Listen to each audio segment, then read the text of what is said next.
প্রত্যেক দলকে একে অপরের প্রতি সহনশীল, সম্মানজনক এবং রাজনীতি সুলভ আচরণ করার অনুরোধ জানাই।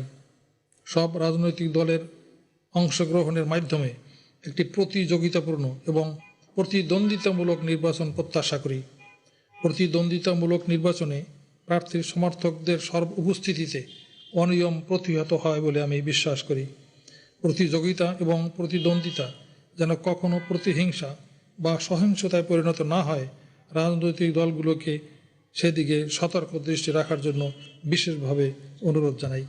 ভোটার, রাজনৈতিক নেতাকর্মী, প্রার্থীর সমর্থক এবং এজেন্ট যেন বিনা কারণে হয়রানির শিকার না হন বা মামলা মোকদ্দমার সম্মুখীন না হন, তার নিশ্চয়তা প্রদানের জন্য আইনশৃঙ্খলা রক্ষাকারী বাহিনীর উপর কঠোর নির্দেশ থাকবে। নির্বাচনী প্রচারণায় সকল প্রার্থী ও রাজনৈতিক দল সমান সুযোগ পাবে। সকলের জন্য অভিন্ন আচরণ ও সমান সুযোগ সৃষ্টির অনুকূলে নির্বাচনের লেভেল প্লেয়িং ফিল্ড নিশ্চিত করা হবে।